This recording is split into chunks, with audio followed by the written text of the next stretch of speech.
ছাত্ৰ ছাত্ৰীসকলে class 11ত admission ল'বৰ কাৰণে দৰ্পণ পৰ্টেল যোগে অনলাইন এপ্লাই কৰাৰ পিছত 5খনকৈ স্কুলত অনলাইন এপ্লাই কৰিব পাৰে।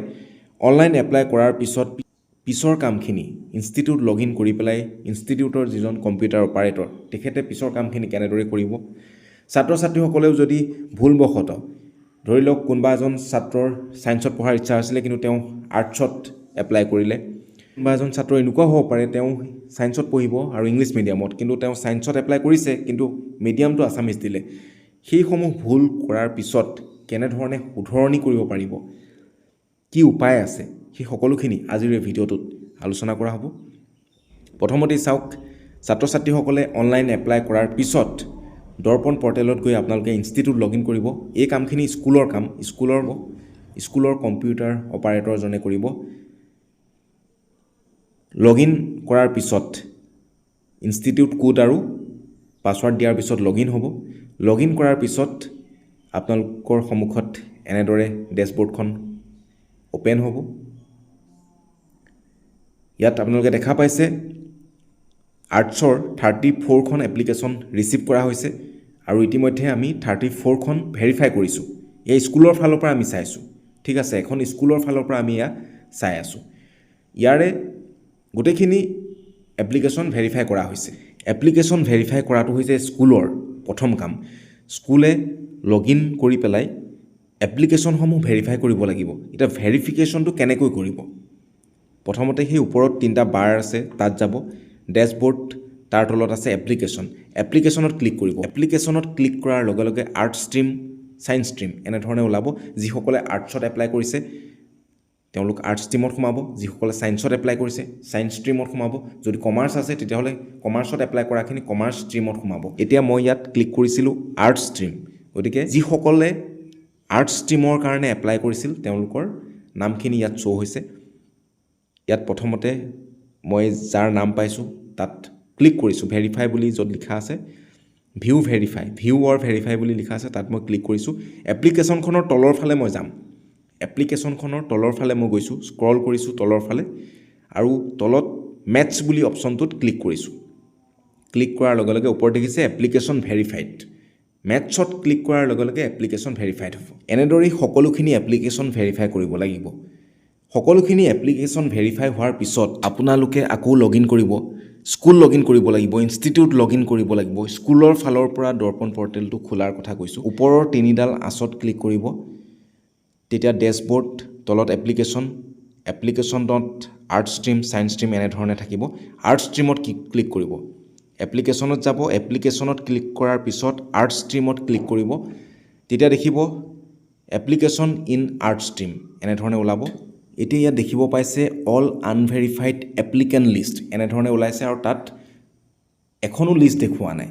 তাৰমানে আমি ইতিমধ্যে যিখিনি আনভেৰিফাইড আছিলে গোটেইখিনিকে আমি ভেৰিফাই কৰিলোঁ, এপ্লিকেশ্যনখিনি ভেৰিফাই কৰিলোঁ, সেইকাৰণে আনভেৰিফাইডখিনি ভেৰিফাইলে গুচি আহিলে।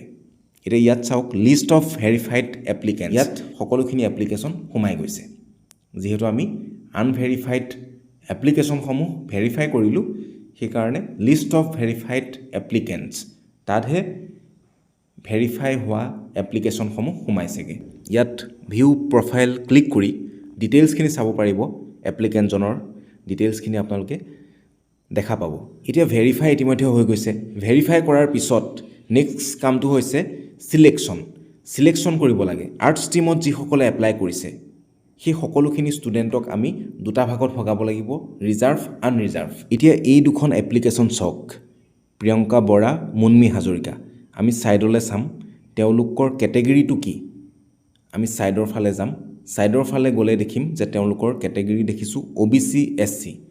গতিকে দুয়োগৰাকী কিহত পৰিছে? ৰিজাৰ্ভ কেটেগৰীত পৰিছে। ছিলেক্ট কৰি ল'লোঁ, ক্লিক হৈছে নীলাকৈ আপোনালোকে দেখা পাইছে। এড টু লিষ্টত যাব, ওপৰত দেখিছে এড টু লিষ্টত ক্লিক কৰিব। এতিয়া দেখিছে আৰ ইউ চিয়'ৰ টু কনফাৰ্ম, অ'কে মাৰিব। তাৰপিছত কিহত ক্লিক কৰিব? ৰিজাৰ্ভ কেটেগৰী, ছেভ কৰিব। তেওঁলোক ৰিজাৰ্ভ কেটেগৰীত সোমাই গ'ল। তেনেকৈ যিমানখিনি এপ্লিকেণ্ট আছে সকলোকে আপোনালোকে ৰিজাৰ্ভ, আনৰিজাৰ্ভ ভৰাব লাগিব। ছায়েন্সত, আৰ্টছত, কমাৰ্চত ভাগ কৰিব লাগিব। OBC SC ST হ'লে ৰিজাৰ্ভত পৰিব, জেনেৰেল হ'লে আনৰিজাৰ্ভত পৰিব। সেইখিনিয়ে হৈছে চিলেকশ্যন। সেইখিনি কৰিলেই চিলেকশ্যন প্ৰচেছটো শেষ হ'ব। চিলেকশ্যন কমপ্লিট হোৱাৰ পিছত, চিলেকশ্যনৰ কামখিনি কমপ্লিট হোৱাৰ পিছত পিছৰ কামখিনি ষ্টুডেণ্টে কৰিব লাগিব। ষ্টুডেণ্টলৈ মেছেজ যাব, তেওঁলোকে দৰ্পণ পৰ্টেলটো খুলি এডমিশ্যন স্কুলৰ ফালৰ পৰা অফাৰ কৰা হৈছে, গতিকে এডমিশ্যনটো তেওঁলোকে একচেপ্ট কৰিব লাগিব। সেইটো ষ্টুডেণ্টে কৰিব লাগিব। ষ্টুডেণ্টে লগ ইন কৰি পেলাই তেওঁলোকে দেখিব যে আমুক স্কুলখনে এডমিশ্যনটো অফাৰ কৰিছে, গতিকে সেইটো তেওঁলোকে একচেপ্ট কৰিব লাগিব। একচেপ্ট কৰাৰ পিছতহে স্কুলৰ ফালৰ পৰা কনফাৰ্ম কৰা হয়। এতিয়া যিহেতু এই প্ৰচেছটো চলি আছে, ষ্টুডেণ্টে একচেপ্ট কৰিছে, ইয়াৰ পিছৰ ষ্টেপখিনিও ভিডিঅ' বনাই আপোনালোকৰ আগলৈ আগবঢ়াম। এইখিনিতে এটা কথা কৈ থওঁ, যিসকল ষ্টুডেণ্টে ভুলকৈ এপ্লাই কৰিলে, ধৰি লওক তেওঁ ছায়েন্সত পঢ়িবলৈ মন কিন্তু তেওঁ আৰ্টছত এপ্লাই কৰিছে, তেওঁ মিডিয়ামটো ভুল হৈ আছে, মিডিয়ামটো তেওঁ ভুলকৈ দিলে, তেওঁ ইংলিছ মিডিয়ামত লোৱাৰ কথা আছিল কিন্তু আছামিছ মিডিয়ামত দিলে, তেওঁ ছায়েন্সত পঢ়াৰ কথা আছিল কিন্তু আৰ্টছ দিলে, এনেধৰণৰ ভুল হৈ যায়। ছাবজেক্ট চিলেকশ্যনৰ ক্ষেত্ৰতো, কম্বিনেশ্যনৰ ক্ষেত্ৰতো ভুল হয় কিছুমানৰ। এই সকলোবিলাক শুধৰণি কৰিবৰ কাৰণে 2-3 মাহ সময় আপোনালোকে ল'ব পাৰে।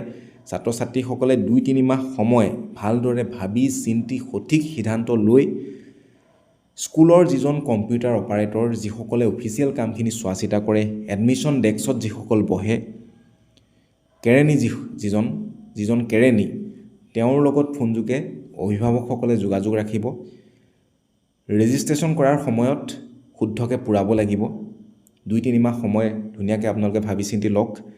ছাত্ৰ ছাত্ৰীসকলক ভালদৰে সোধক, নিজৰ সন্তানক সোধক যে তেওঁ কিহত পঢ়িব, ছায়েন্স নে আৰ্টছ, মিডিয়াম কি ল'ব, ছাবজেক্ট কি ল'ব। পিছত আপোনালোকে স্কুলত শুদ্ধকৈ জনাই দিব যে এইটো ষ্ট্ৰীমত ল'ব, এইকেইটা ছাবজেক্ট ল'ব। পিছত গাৰ্জেনজনে অথবা ছাত্ৰজনে বা ছাত্ৰীগৰাকীয়ে নিজেও স্কুলত গৈ যে মই এইকেইটা ছাবজেক্ট ল'ম, এইটো ষ্ট্ৰীমত ল'ম আৰু এইটো মিডিয়াম ল'ম, কথাখিনি কনফাৰ্মকৈ জনাই দিলেই হ'ল স্কুলৰ অফিচিয়েল কামৰ দায়িত্বত থকা ব্যক্তিসকলক। তেতিয়া শুদ্ধকৈ আপডেট হৈ যাব। গতিকে যিসকলে ভুলকৈ পূৰালে তেওঁলোকে একো চিন্তা কৰিব নালাগে, সময় আছে তেওঁলোকৰ হাতত। তেওঁলোকে ভাবি চিন্তি সঠিককৈ সিদ্ধান্ত লৈহে কনফাৰ্মেশ্যনটো স্কুলত দিবগৈ। গতিকে যথেষ্টখিনি 2-3 মাহ সময় ৰেজিষ্ট্ৰেশ্যন হোৱাৰ আগলৈকে মুঠতে সময় আছে, সেইটো আপোনালোকে জানি থওক।